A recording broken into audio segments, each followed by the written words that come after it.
Hi everyone, and welcome to another episode of the Liverpool Connection podcast. I am one of your hosts, Daz. I've got Glenn with me, and from an absolutely amazing podcast. I'm so glad that you started it back up again. And I know you've had a couple of kids and took time off, but it's absolutely brilliant. Please go check it out. It's called Going a Match, and the host is Mike Holt. Mike, welcome to the Liverpool Connection podcast. I'm surprised it's taken us this long to have you on, but I'm glad. And Mike, we're going to talk about the Madrid match. Mike's actually going to the Bernabeu. Lucky son of a bitch. I mean, even if we lose, it's still a fantastic trip, isn't it? Yeah, 100%. I actually haven't been away since the final in Madrid, where I went with mates, and like you say, result regardless. In a way, I personally wasn't too disheartened when we lost that badly, because I was like, well, I can just go away and it's stress free now. I can just have a few sangrias and just enjoy the trip, and and that's part and parcel of it, isn't it? You go and enjoy the European. There's the sort of journey and the culture and the environment and the fans, and it's all part and parcel of it. And I can't wait. It's been so long, and obviously lockdowns happening and stuff like this. So I go tomorrow, and we're going there the day before, doing things like going through a tour of the stadium and soaking it all in, and having that allocation, which is 1,400, which is obviously it is tiny, but I suppose in a way you kind of, because you're the more minority in that stadium, maybe it'll feel like a quite intimidating atmosphere from our side of things. So no, I can't wait to go. It should be a good trip. Yeah, it'll be good. But first, I do want to talk about your podcast. Yeah. So if you can let the listeners, tell them all about your pod. Yeah, so it was born out of the first lockdown.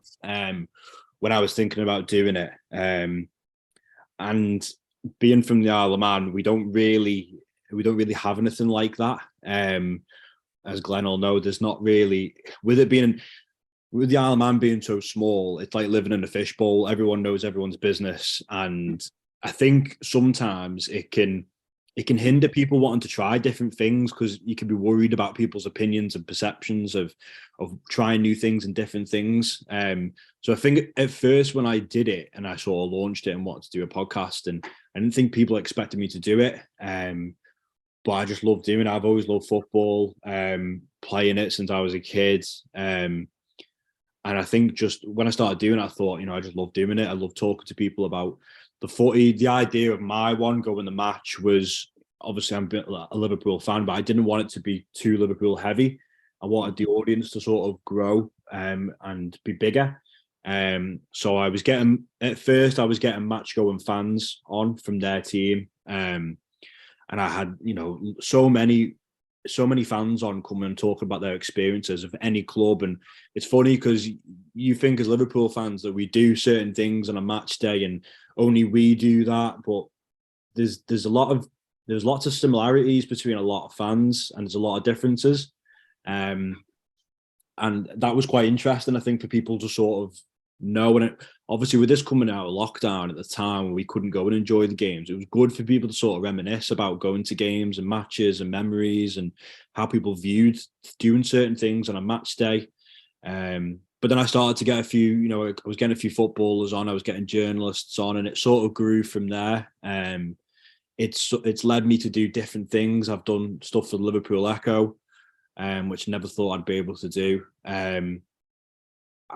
We've got a new football club in the Isle of Man called FC Isle of Man they fly away to England, and they're playing teams from across. And doing that media side of things has allowed me to get involved in that as well. So I did have a bit of a break from it, because when I was playing football in the Isle of Man, I tore my ACL, and I had a little girl, so I had to take a bit of a step out from doing it. But I'm going to start doing it again. And it's nice to see people like yourself have obviously happy to see it back, which has pushed me to do it again. Well, you've also done some charity, haven't you? Yeah. Was boss. Yeah, I did it on my own. To be fair, I thought because the podcast grew a bit of an audience as such. I felt I've always wanted to do something like that, and because I had a bit of an audience, I could do that. And I raised £2,500 for the Isle of Man Food Bank. And to be honest, it's funny because a lot of people in the Isle of Man didn't realise we had a food bank here. Yeah, it's amazing. I went there and I visited some of the people and some of the amazing work that they do. And like you say, because the Isle of Man notoriously, and I'd imagine most people don't financially struggle that much. It was amazing to sort of see that a lot of people now, man, do use the food bank. And yeah, we raised £2,500, which I think got them new lights or solar panels or something like that. And obviously that'll reduce the cost of their bills and stuff. So yeah, that was amazing. Thank you to everyone that did contribute, because I'm sure they'll be listening now. Yeah, I mean, it's a really good thing when you can, take what you do, what you love in the podcast, and then help other people. I wish more like podcasts would do stuff like that. I mean, that's why one thing I do like for us as well, we bring charities on, foundations on, so people, a lot of Liverpool fans might not know about, LFC Foundation, might not know about the McVeigh Foundation. So it helps. And when you did that, I was like, well played, mate. But it does suck, the food bank situation. This day and age, nobody should have to go to a food bank.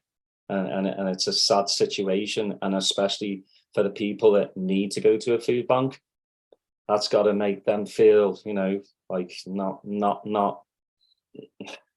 like my sister used to have to go as well. It's not a good feeling, but the people that work there make everyone welcome. So yeah, my hats off to you. I'm going to bring Glenn in now because he's been quiet, and I'm surprised. I was just going to say, like, what's next for you now? Because obviously you've just restarted it. Are you going to try and do anything a little bit different than what you did the first time round?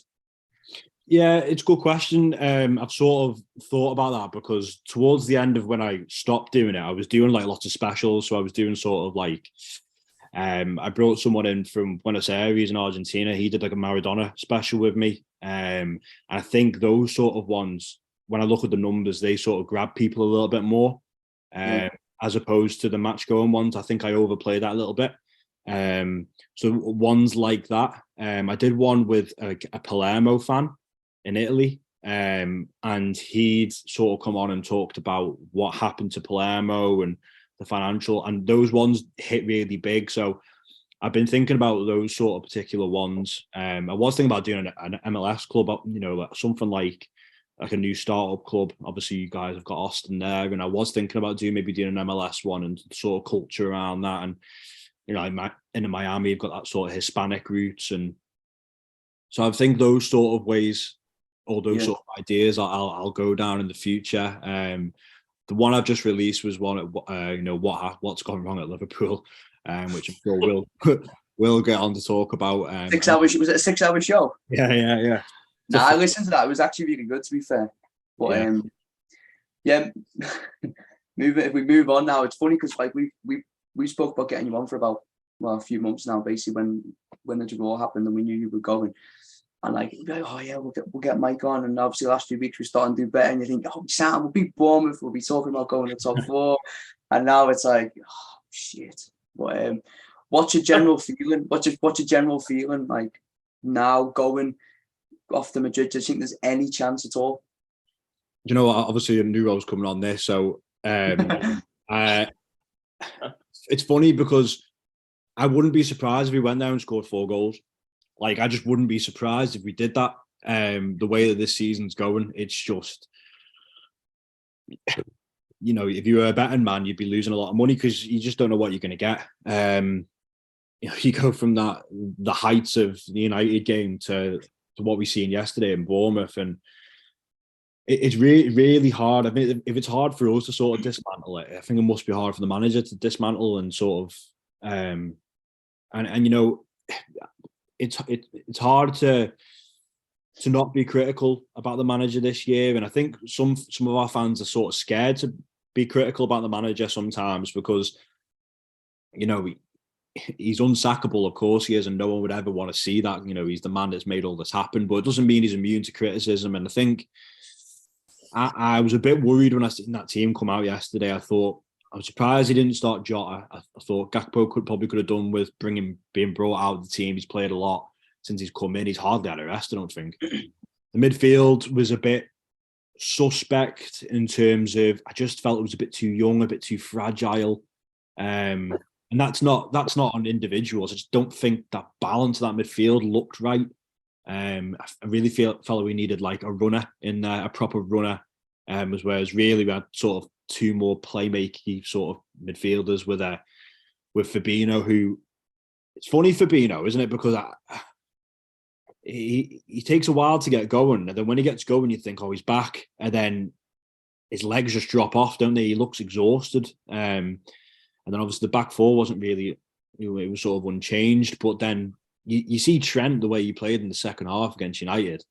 And then yesterday, his positioning was all over the chippy. And like I say, you just don't know what you're going to get with this Liverpool team. So like you say, answer your question, wouldn't if we go there and win 4-0, I wouldn't be surprised if it's 0-0. I don't know what to expect, but I wasn't expecting what I seen yesterday, no.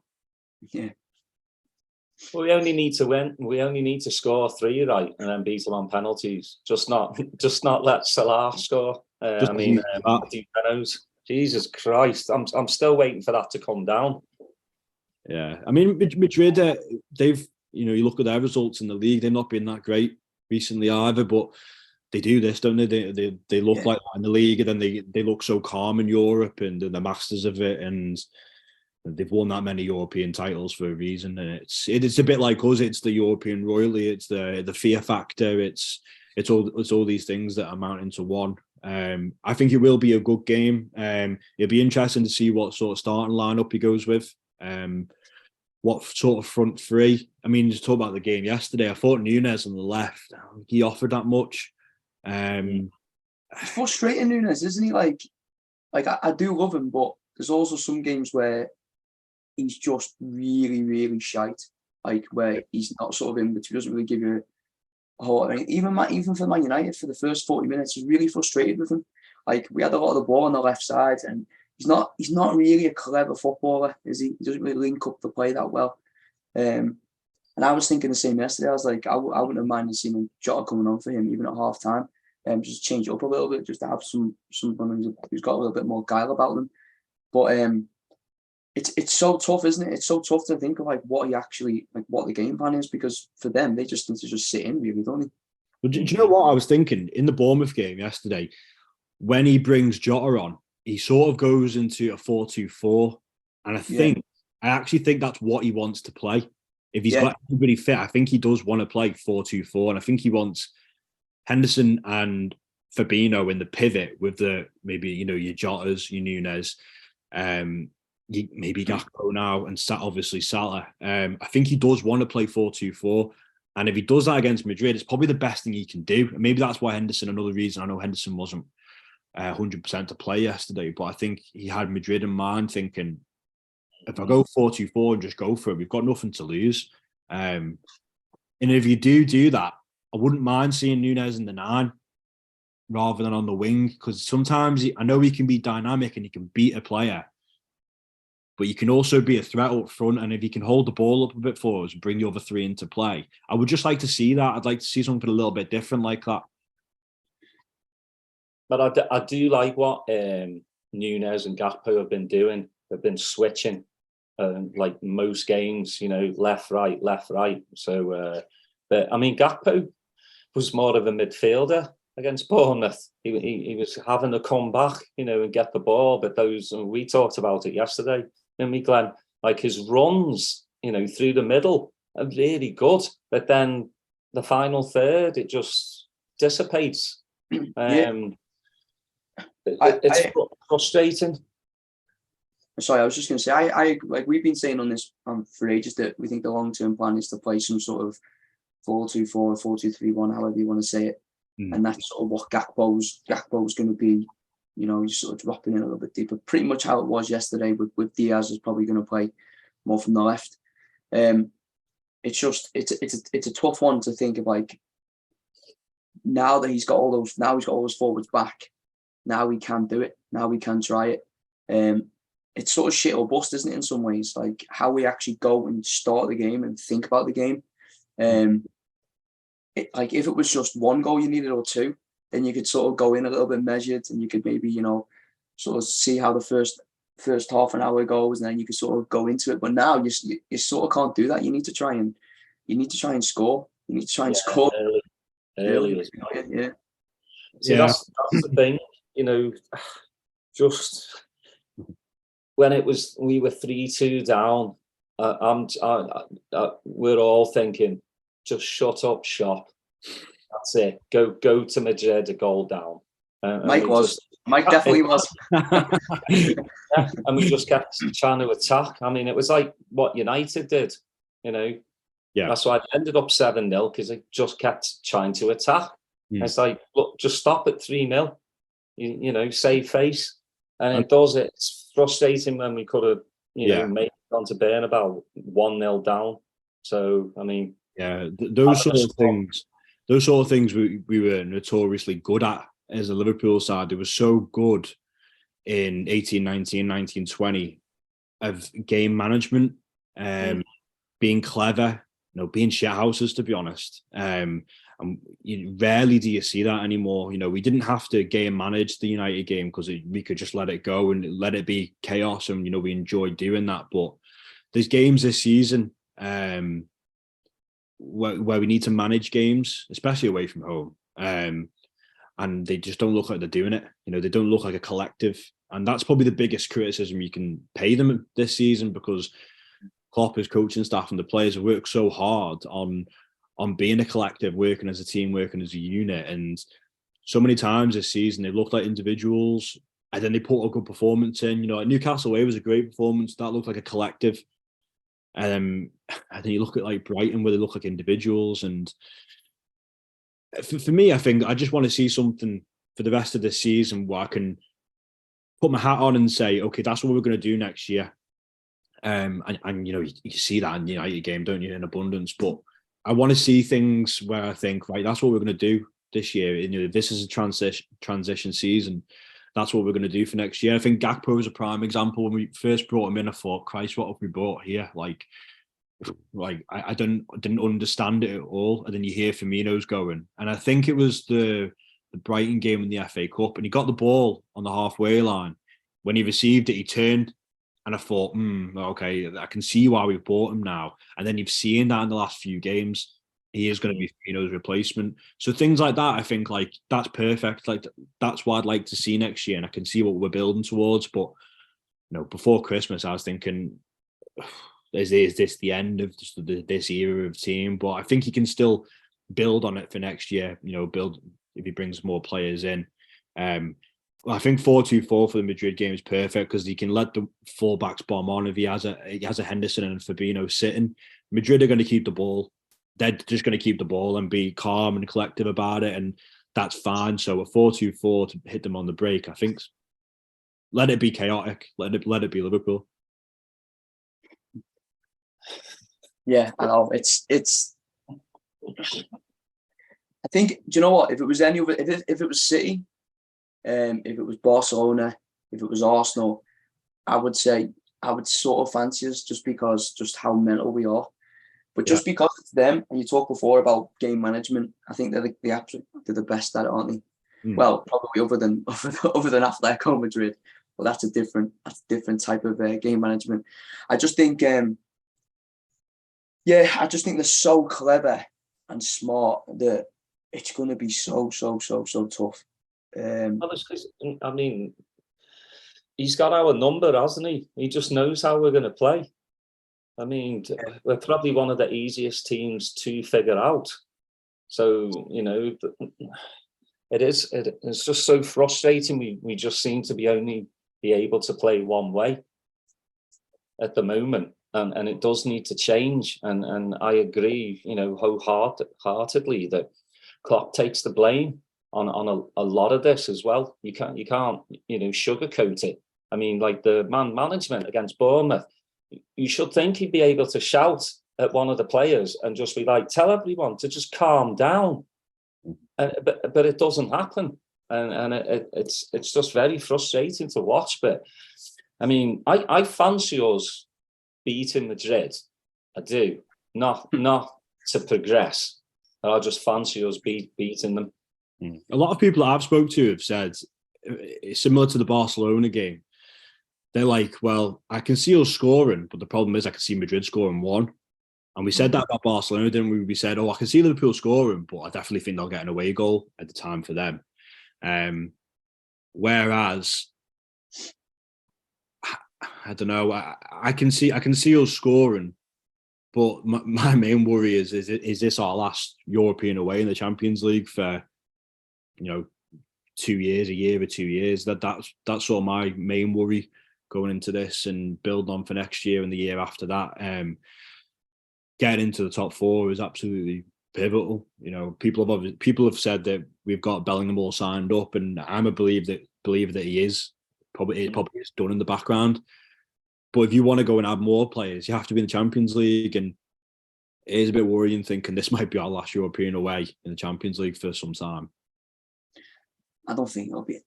Listen, we had it for years and years, like after the Benitez time, and then I remember we done a show a few weeks ago actually, about the times about Real Madrid. Remember when Rodgers had that Real Madrid team when we played Real Madrid, and he just waved the white flag and was like, "Oh no, we're sound." I think we'll be all right. I don't think, even if we don't get in this year, I still think there's enough there to say. But is that your excuse? Is that what you're telling your missus? Well, but I've got extra couple of days out here because I might not be out here for a couple of years. I'm just thinking about those Thursday nights in Krakow in the Europa League, to be honest. I know, brilliant. I went to loads of them, to be fair. Yeah. It is what it is. I'm looking forward to it regardless. Like me and two of my mates are going, and we're just going to be on the sangrias and the paella the whole time out there and have a good laugh. So I'm sure it'll be funny. Yeah, you'll have a good time, to be fair. And then if the Reds do win, then you'll be back. If they get through, you'll be back in April probably. Where is the final? Is it Istanbul? In Turkey. It's in Turkey. Yeah. Typical.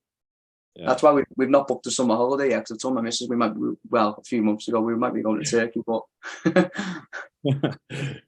What about all those Liverpool fans that are already booked Istanbul because Klopp told them to? Yeah, well, at least they've got a 10-day holiday, haven't they? So it's all right. Yeah, that's it, isn't it? Like at the end of that final, you're thinking, like, we'll go again in the summer and we'll build on that. And I was thinking at the end of that final, a bit similar to Kiev. I was thinking, well, we'll be here again. I don't have the feeling that we won't be here again. Whereas the way that this season's planned out, I've just thought I've got no confidence of that. And I just think the amount of investment that needs to be done in this squad now is heavy, really heavy. And you've seen people like Bajcetic coming through the midfield, and obviously he's been brilliant, and that's really heartwarming and it's really good to see. But you want to see that when you're, first and second in the league, and he can play those cup games, and you see that then. And that's no criticism of him. It's just the way the football club's been run, and that's sort of what I wanted to speak about on the episode I did in my own one with Dan Clubb from the Red Men, more about what's actually happening behind the scenes at the club and what's the direction that they go in with Julian Ward leaving, and the amount of investment. FSG just blew my mind in terms of, they obviously tested the waters to see if anyone could pump some money into the club, and feels like they've had no bites on the bait. And that worries me a little bit. How much can they invest in this summer coming? It does worry me. I think it's the biggest summer. I can't think of a more bigger or pivotal summer, to be fair. It's so big because it's not even from our point of view. You've got like, I think City are going to have a big summer because they've got a lot of different things that they've got going on. United will as well. Obviously, we don't know what's going to happen with them buying wise. If Newcastle get Champions League, it'll be an absolute nightmare as well. But yeah, it's absolutely huge. So they've got to get it right. The thing is, there's so many players leaving as well. So it's not even like trying to get like top players to like come in and improve us. Even like the odd squad player to come in. Because when you lose like 7 players in a window, like that's a lot of bodies, that isn't it? Trying to replace even like stupid things like third choice goalkeepers, just a pain in the ass have to go and find and figure out. Well, I mean, if Kelleher actually does leave, we've got to look for a top second goalkeeper. Yeah, I mean, there's at least 6-7 players that need to be replaced. We still don't know if Milner's going to hang around. So yeah, it's going to be put up or shut up, I think, for FSG for the summer. I mean, I'm not FSG out, but I do believe they need to put in money this summer, and if they don't, all hell's going to break loose. There will be protests. Yeah, I'm with you. Like, I would never say I'm FSG out at all, but I'm FSG pump some money in, will you? Because it's difficult because there's sort of no excuses not for pumping money in. And that's what I find frustrating. The sell to buy model worked while we weren't winning, and then when we started winning, and all the revenue starts getting brought into the club, and all those sort of things, merchandise sales go through the roof because we're winning, Champions Leagues and Club World Cups and all these things. And I understand the lockdown thing hindered them a little bit, but I do feel like the sell to buy has come to a stop now, and that sort of Americanized model. You could see that they wanted this sort of Americanized because they went into the Super League, didn't they? And they were gagging for that. And I think as soon as they couldn't get into that, I think ever since then they've thought if we can get a buyer, we're out. And to be fair play to them, because they've come in and they've enhanced the stadium, they've enhanced the facilities in the training ground, and they have invested in Klopp, and they brought Klopp into the club. So if they were to get a buyer now and show up shop, you'd say they've been great because they've turned the club around from where we were. And I think fans are very, very quick to forget where we were at one point, and they've only, they've got tunnel vision of where we are now. But it's whether they have got the funds to invest going forward. Like Glenn said, keep up with your Cities and keep up with your Uniteds, because the pressure's on, and it'd be very upsetting to see if Klopp's reign came to an end. And I know he's won everything, but there's so much more that can be done with Klopp. We can win so much more, and we can, when we first won the league, you're thinking about a dynasty. I was thinking about a dynasty. I was thinking about he can be here for a long time and be up there with Sir Alex Ferguson and the likes of him and Arsene Wenger. You don't want him to finish at Liverpool and that's all the trophies he's won. And that's because you love him. We all love him, and to see how the fans are and things that at the ground, the Spirit Shankly group and Boss Nights and going to the game is so much better now than it was in 2011, and that's not just because of the performances on the pitch; it's because of everything around it. So I'd be really gutted if Klopp left and this is all he's won, because I think there's so much more to be had. Yeah, well, I think it's really frustrating this season because you see the drop off on City as well. And City, compared to other seasons, are having not a great season, and then Liverpool do a massive drop off. And it's like we should be up there challenging. And then you've got Arsenal, who remind me of us about 3 seasons ago. You've got the seniors, Xhaka, and then you've got the young lads that they seem to be mentality monsters. They're wanting to score that winner 97th minute. They've had some luck on their side. They've had some not so good things on their side, but it's frustrating to watch. We're just so up and down, and we're just like, can we just have consistency, for the rest of the season? But I just don't see it. We might beat Madrid, and then we've got 3 massive games, in a row: City, Chelsea, and Arsenal. So, we could potentially stop one of those from winning the league. Well, that's the thing. Not Chelsea. But You reel off those fixtures there, and I think sound that's the sort of games we probably win, because they'll be up for it. And I think that the mentality this year. You look at the results away from home, we were dropping points to Forest, Brighton, Wolves, and it's almost like they turn up and we're Liverpool, and yeah, you are, but you're not the Liverpool you were, rocking up from a couple of years ago.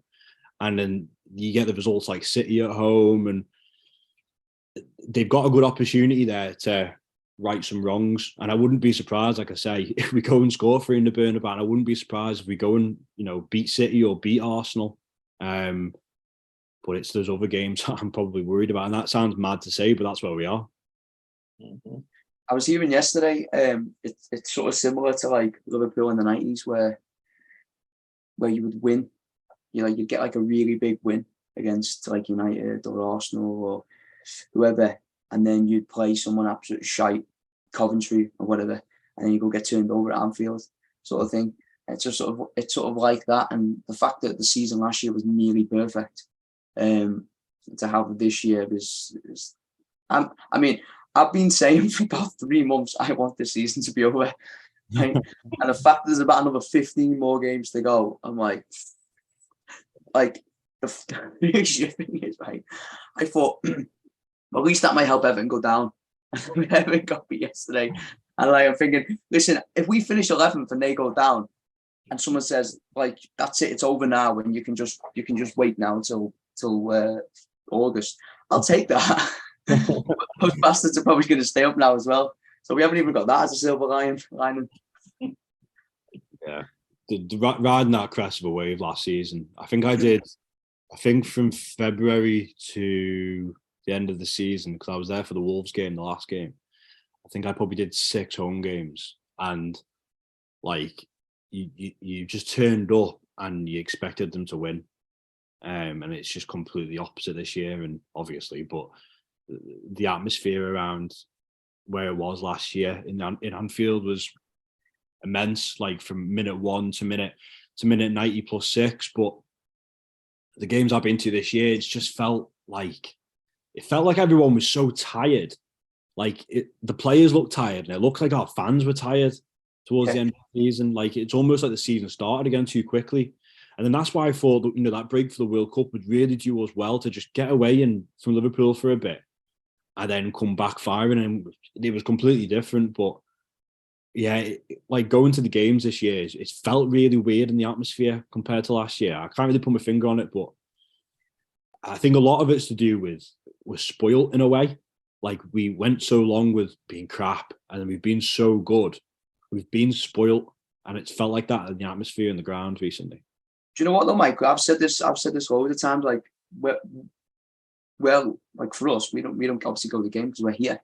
But us just getting up, and from last year, it was, how many 2 million games, whatever we played, and then even this year, starting the season, like you say, it was a bit the season's done next week. We're all just absolutely goosed. And then for you all to actually go regularly, one of my mates, he was going everywhere. He didn't go for the first 2 months because he was genuinely just skint from going. And I think everyone's mentality is I'm just so goosed from last year from going everywhere.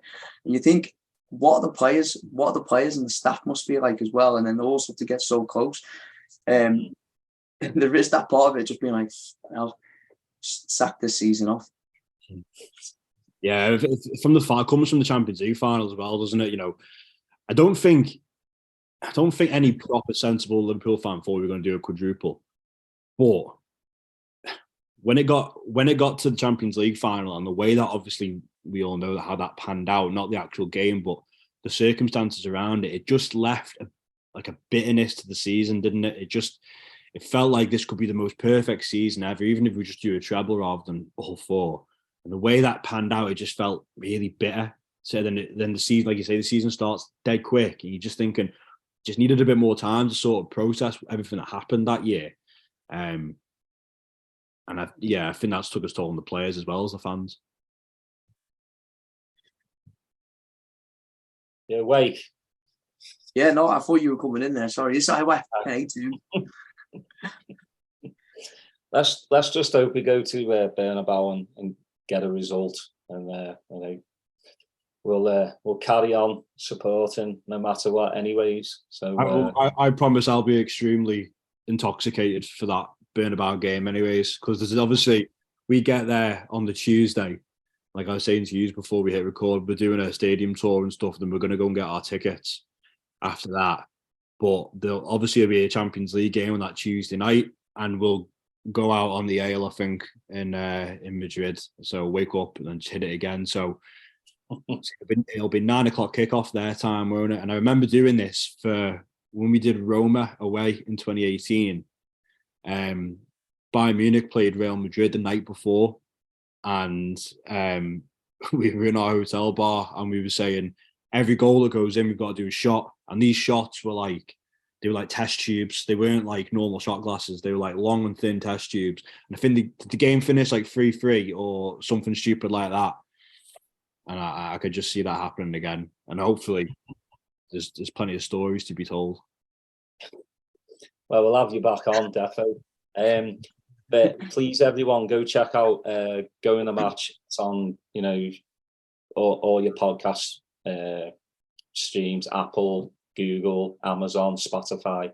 So yeah, please go check out Mike's podcast. And yeah, what we got coming up, Glenn? I'll let you do the honours. Having a quick, I'm joking. We've got Chris Kirkman coming up this week, haven't we, Darren? Yeah. Yeah, that's already been recorded. It's just either this week or next week, because I've got Phil McNulty and Jim White to put out as well. So that's a really good chat. And then nothing for 2 weeks. No footy. That horrible international break that just destroys us. I mean, celebrate it this time. Yeah. Well, hopefully nobody comes back injured. That's the first thing I think of nowadays is let's just have the players that go on international break come back not injured. But it gives Diaz an extra 2 weeks as well. So that's something to look forward to, is Diaz coming back. Obviously he won't start against City or Chelsea, I doubt it, but he'll probably get some minutes in him. So that's positive. Yeah, we're crying out for a dribbler in midfield. As much as all those front four have all got their qualities, I wouldn't say any of them are necessarily a dribbler. I'd say Salah probably was, but obviously we know he's badly off form. But Diaz is an absolute out and out dribbler who'd take 1v1, take somebody on a flank. Crying out for that. That'll be a welcome addition back in the squad.